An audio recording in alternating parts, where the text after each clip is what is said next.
Phone tapping కేసులో మరో కీలక పరిణామం చోటు చేసుకుంది. ప్రభాకర్ రావు పోలీసు ఉన్నతాధికారుల విధులు నిర్వహిస్తున్నప్పుడు తమను బెదిరించి బలవంతంగా బీఆర్ఎస్ ఎలక్టరల్ బాండ్ను కొనిపించారంటూ హైకోర్టులో ఇంప్లీడ్ పిటిషన్ దాఖలైంది. ప్రభాకర్ రావు దాఖలు చేసిన ముందస్తు బెయిల్ పిటిషన్పై హైకోర్టు విచారణ జరుపుతున్నది. ఇందులో తమ వాదనలు కూడా వినాలంటూ సంధ్య కన్వెన్షన్ ఎండీ శ్రీధర్ రావు మంగళవారం ఇంప్లీడ్ పిటిషన్ వేశారు. ప్రభాకర్ రావు బెదిరించడం వల్లే బీఆర్ఎస్ పార్టీకి చెందిన ఎన్నికల బాండ్లను కొనుగోలు చేయాల్సి వచ్చిందన్నారు. ఈ నేపథ్యంలో తమ వాదన కూడా పరిగణలోకి తీసుకోవాలంటూ పిటిషన్ దాఖలు చేశారు.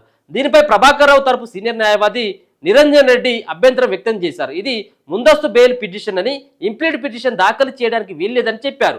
కోర్టు సమయం ముగియడంతో విచారణ బుధవారానికి వాయిదా వేసినట్లు జస్టిస్ శ్రీనివాసరావు ప్రకటించారు. తొలుత ప్రభుత్వం తరపున సుప్రీంకోర్టు సీనియర్ న్యాయవాది సిద్ధార్థ లూద్రా, పోలీసుల తరపున పబ్లిక్ ప్రాసిక్యూటర్ పల్లె నాగేశ్వరరావు వాదనలు వినిపిస్తూ ఫోన్ ట్యాపింగ్ కేసులో ప్రభాకర్ రావు ప్రధాన నిందితుడు గనుక ముందస్తు బెయిల్ ఇవ్వొద్దని కోరారు. న్యాయమూర్తులు, ప్రతిపక్ష నాయకులు, జర్నలిస్టులు, ఇతర ప్రైవేటు వ్యక్తుల ఫోన్ ట్యాపింగ్ ప్రభాకర్ రావు ఆదేశాలు ఇచ్చారన్నారు.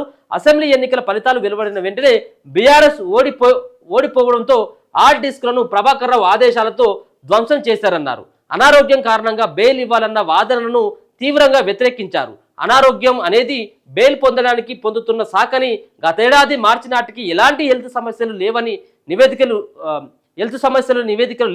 తర్వాత చిన్నపాటి సమస్యలు ఉన్నాయని చెప్పారు. కేసు నమోదు కాగానే దేశం విడిచి వెళ్లిపోయారన్నారు. ప్రయాణం చేయరాదని డాక్టర్లు చెప్పినా అమెరికా వెళ్లిపోయారన్నారు. పలుసార్లు సమాన్లు పంపినా రాకపోవడంతో వారెంట్లు జారీ అయ్యాయన్నారు. అంతేకాకుండా మార్చి 10న రెడ్ కార్నర్ నోటీస్ జారీ అయిందన్నారు. ప్రకటిత నిందితుడిగా ప్రకటించాలన్న పిటిషన్ కింది కోర్టులో ఉందన్నారు.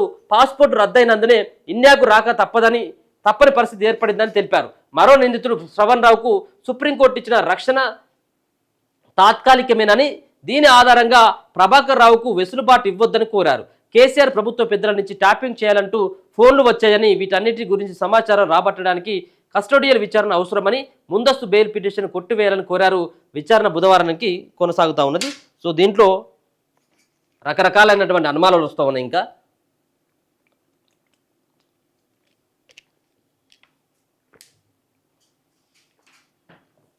ముఖ్యంగా ప్రభాకర్ రావుకు ఎక్కడ ఎట్లాంటి ఇబ్బంది లేదు. ఏది ఎన్నికలు అయ్యేప్పటి వరకు, రిజల్ట్స్ వచ్చేంత వరకు కనీసం దగ్గు లేదు, దమ్ము లేదు. ప్రభాకర్ రావు ఏ రోగం లేదు, మంచిగానే ఉన్నాడు. ఎప్పుడైతే బీఆర్ఎస్ పార్టీ ఓడిపోయిందో ఇక నాకు క్యాన్సర్ వచ్చిందని చెప్పేసి అమెరికాలో పడ్డాడు. ఎందుకు? ఈ భాగవతం అంతా బయటపడుతుందని. దాంతోపాటు ఈయన ఏం చేస్తూ ఉన్నాడు, అక్కడ ఉండి నాకు ముందస్తు బెయిల్ ఇవ్వండి, అట్లయితే నీకు ముందస్తు బెయిల్ ఇచ్చినా రాకపోయినా నీకు రెడ్ కార్నర్ నోటీస్ జారీ అయిపోయింది, నువ్వు ఎట్టి పరిస్థితుల్లో నువ్వు ఎక్కడున్నా కానీ గొర్ర గుంజుకొని వస్తారు. సో గొర్ర గుంజుకొచ్చిన తర్వాత పరిణామాలు ఏ విధంగా ఉంటాయి? ఇప్పుడు కేవలం ప్రభాకర్ రావుతోటి, శ్రావణ్ రావుతోటి మాత్రమే ఈ ఫోన్ ట్యాపింగ్ అంశాన్ని పులిస్ స్టాప్ పెడతారా, లేకపోతుంటే దీని వెనుకల ఉన్నటువంటి వ్యక్తులపైన ఆరాధిస్తారా?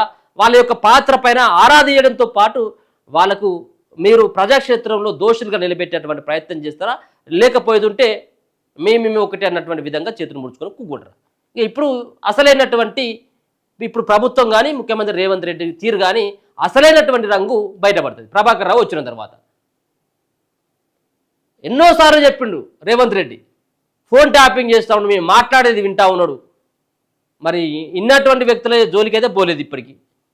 మరి ప్రభాకర్ రావు యొక్క స్టేట్మెంట్ తోటైనా ఏమైనా ఉంటుందా కదలిక? లేకపోయినట్టయితే కోర్టు ఇంకా మరి ముందస్తు బెయిల్ ఇస్తుంది, ఆయనను అదుపులోకి తీసుకోవద్దు అని చెప్పేసి.